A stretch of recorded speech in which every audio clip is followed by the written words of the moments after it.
Another day, another reaction. This one is about Tua Tagovailoa.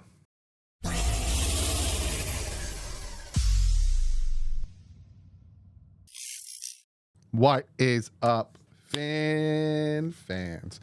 How's everyone doing on this Thursday? Hope you guys are having a fantastic Thursday. Tomorrow's Friday. It's the weekend. Then you get to relax. Like I told you guys, I have a special guest coming to do a collab, the last collab before we really jump into training camp videos where I preview the training camp, preview other things, talk more about training camp. So why not end with a last hurrah with some very cool gentlemen? Yes, it's two people. That will be tomorrow. But today, Kurt Warner came out and can the Miami offense evolve to help Tua is the video that he is talking about. And I'm going to listen to it and react to it. I have not seen this yet. So fresh eyes right now. It's about a 6-minute video. But before we jump into that, there's two things I want to talk about. First and foremost, I have to shout out today's sponsor, and that is Clean the World. My man, Sean Seipler. If you're new to the channel and haven't heard me talk about Clean the World, it is a fantastic organization that is out to help people of need. Whether you're in the third world country, victim of a natural disaster, homeless, he has done some fantastic things, repurposing soap for people of need, getting shower stations to them, putting fantastic kits together with socks and toothbrush, shampoo, toothpaste, wipes. Go check it out. Click the link in the description, cleantheworld.org. Also, they have really cool soft merch if you want to get it. Wash your hands, bro. You've seen me wear it. Fantastic. That's the one thing. The other thing. Now, Teron Armstead came out and he said some really good things about Tua Tagovailoa. A lot of Tua's teammates have come out and said good things about Tua Tagovailoa. Also, Peyton Manning has said some good things about Tua Tagovailoa, Kurt Warner, Drew Brees, Terrell Owens, Willis McGahee. Like, I can raffle off the list of Hall of Famers and future Hall of Famers and guys that have played the games, and McCourty has said good things about Tua. Like, all of these guys have come out and essentially talked about the good that Tua does and kind of contradicts some of the things that people that really don't like Tua have said. And the pushback I always get, I just pulled the hair off there. A pushback that I always get, and it always makes me laugh. It is always the go-to rebuttal when one of these guys who have played the game, who know more than me, than know more than most 90% of the people that crap on Tua say these things is, what else are they going to say? Nothing. They could say nothing. And when it comes to players that are on the team, like Teron Armstead just did this interview, and he went to full detail on why Tua needs to get a contract, because without Tua, they're not going anywhere. And he goes into like a full-fledged detail on Tua Tagovailoa. You know what? I'm going to pull it up, and we're going to listen to it.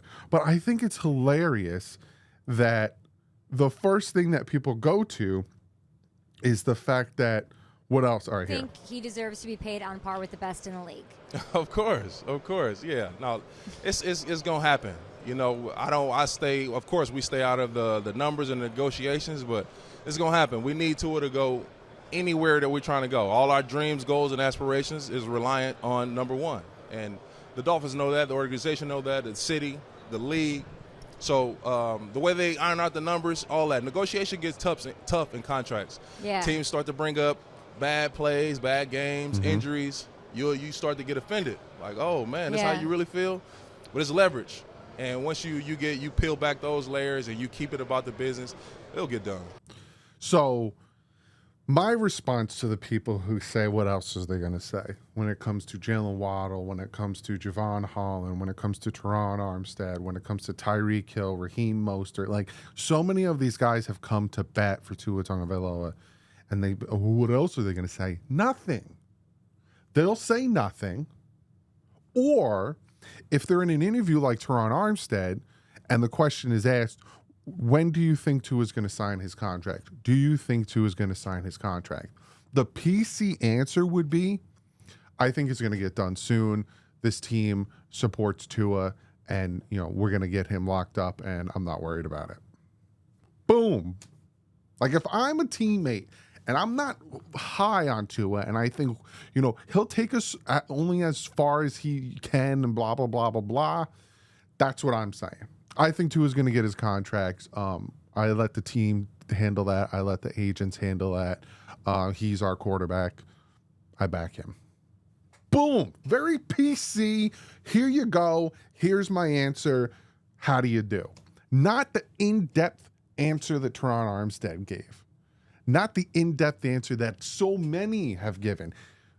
Again, I bring up Kurt Warner, Drew Brees, Peyton Manning. Well, that's just because they're protecting their own. They have crapped on other quarterbacks. So it just always boggles my mind that these people who think that they know more than Hall of Famers can't sit back and say they see something I don't because they have done this for a living. And I may be wrong. It just boggles me. It just makes me laugh. It just makes me laugh. Because when I posted that Teron Armstead clip, I'm like, he's got his guys back, and he's one of the many Miami Dolphins. Jalen Ramsey, all these guys that have got their guys back. Jalen Ramsey posts a picture of him and Tua out golfing, pay Tua written on the scorecard. He didn't have to do that. What else is he going to do? Not post a picture, not go out and... It always makes me laugh. You just can't be like, hey, they're supporting their guy. That's pretty cool. Anyway, let's see what Kurt Warner has to say. On QB Insider, we are going down to South Beach in Miami, and we're taking a look at Tua Tagovailoa and the offense of the Miami Dolphins. They have both been really, really good together over the last couple years, but yes, there remains a question for me on if they can take the next step. Tua Tagovailoa on his... I'm going to be pausing. It's on NFL.com. You can go there. You can check the video out. 100%. That is my hesitation. Do I think Tua is a finished product? Do I think Tua can take us to a Super Bowl? Do I think Tua can take us to a playoff win and lead this team into those situations? As of right now, no. I haven't seen him do it. I haven't seen him prove to me that he can do it. So there's my hesitation. There's my hesitation of making him the high. Barry Jackson came out and talked about it and how there's a double-edged sword with this contract.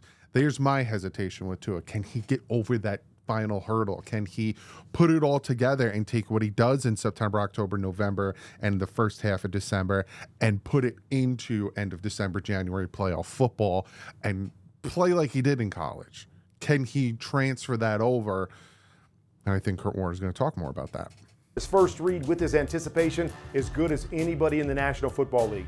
But the real question comes when that first read isn't open, can Tua advance to that second read? Can this offense give him the answers to go beyond number one to take this team to the next level?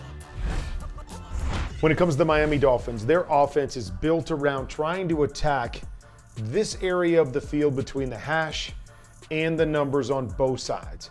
Meaning the primary throw on many of their plays, primary read, number one read for Tua, is see if you can hit that window. Find a way to use your anticipation and your accuracy, two of the things that Tua does as well as anybody in the National Football League, and use it to your advantage.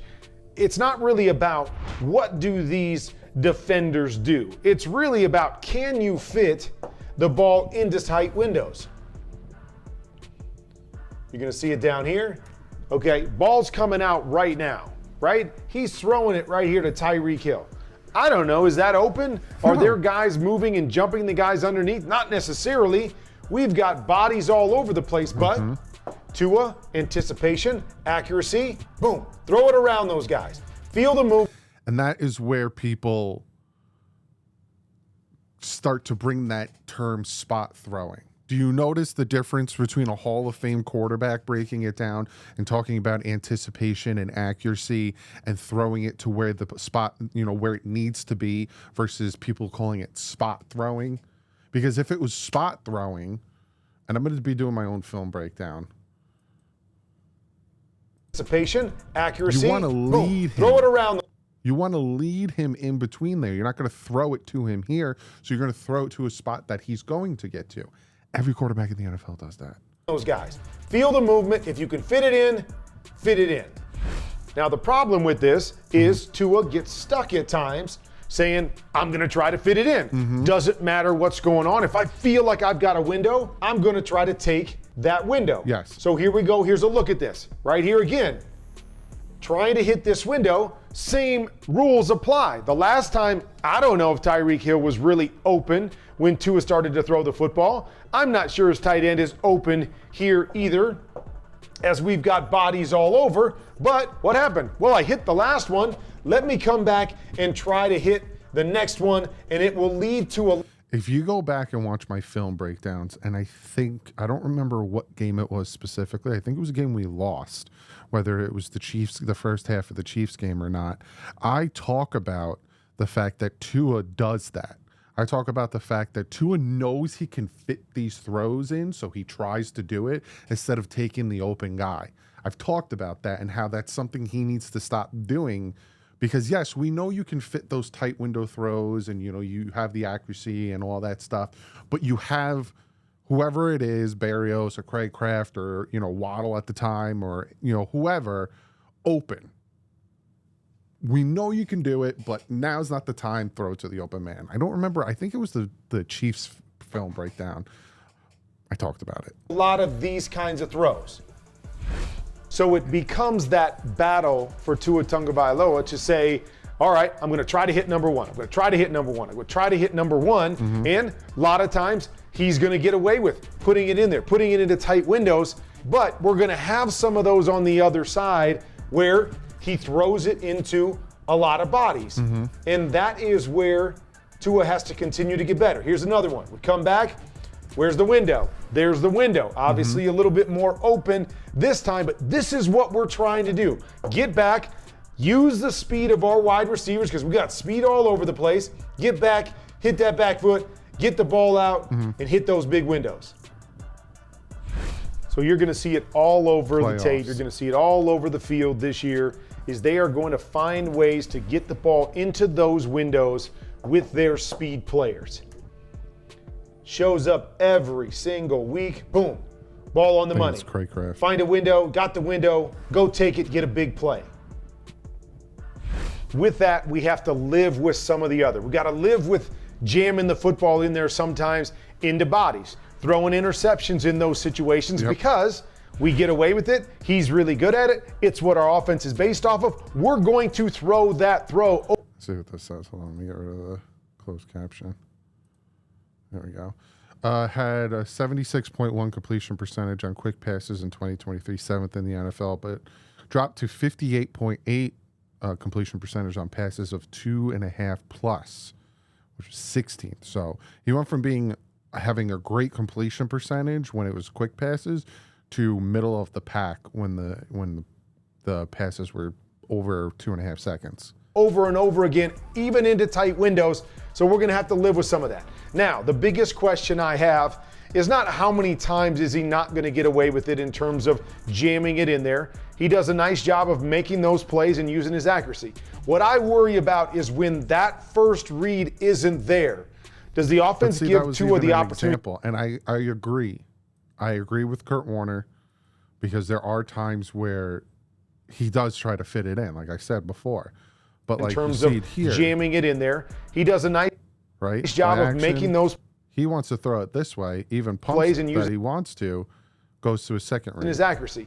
What I worry about is when that. So he can do it, and I have charts, and again, I'll talk about this in the Tua video that shows that he necessarily isn't. He doesn't do it the most in the NFL throwing to his first reads, but it is a part of his game that he needs to work on. That first read isn't there.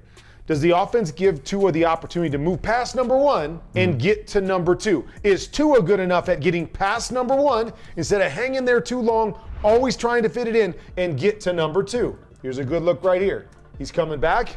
He's looking for this window right here. It's not there. Okay? Now, where are we going with the football? You see Tua? He's getting uncomfortable already. Right? He doesn't have number one. He doesn't have that timing. Now he's got to go and try to make something happen. And this is where he gets into the most trouble.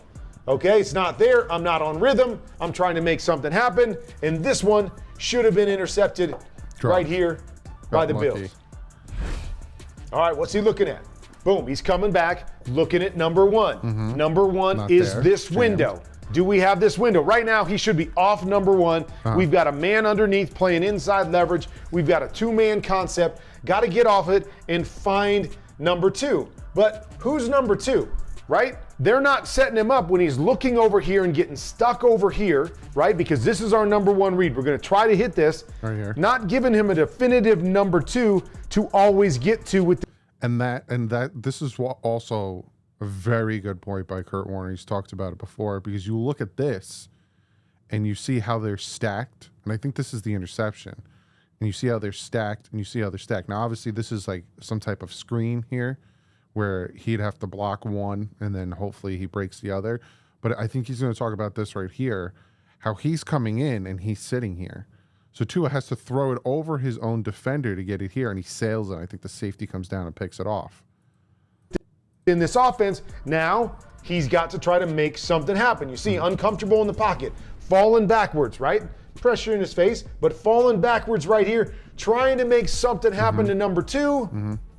Jalen Waddle, I think it is, coming there, trying to make something happen to number two, throwing the in route, and ball up over the top, and an interception right there. This remains a hot topic in Miami because the question is it Tua Tagovailoa? Is it limitations within his game that haven't allowed this offense and this team to go to the next level? Or is it some of the limitations within the offense as we saw there on tape? So it's going to be an interesting question, and I can't wait to see if one or both of these pieces evolve in the 2024 season. Thanks for joining me. Great breakdown. Absolutely great breakdown. And yeah, I agree 100%.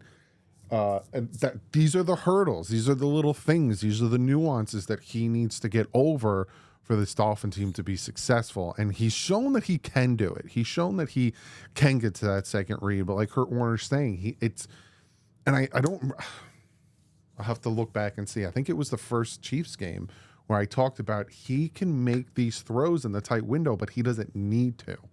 And then on the flip side, like you said, is it Mike McDaniel's scheme? Because you saw the interception where everyone's bunched to one side. Who's the second read? Is it the tight end in front? Is it Waddle behind? Well, they're stacking and it's making it hard for you're not helping your quarterback. There's a lot of little things, and there's still question marks with Tua. So again, that's where Barry Jackson, like I said, his whole thing about, double-edged sword, you don't pay Tua. It's going to cost more if he continues to succeed, but you do pay Tua, and if he doesn't succeed, you're stuck with him. But training camp starts soon. The vets, are going to be there the 23rd. So will the Dolphins, in, the last-ditch effort on the Monday the 22nd, get him to sign a new contract? We'll see, but I'll see you guys tomorrow. Hope you enjoyed this video. Hope you enjoy these types of videos. We're getting very close to training camp. Like I said, I got about a week more videos, and then boom, training camp videos. So other than that, I'll see you guys tomorrow. Like usual, stay classy. Fins up.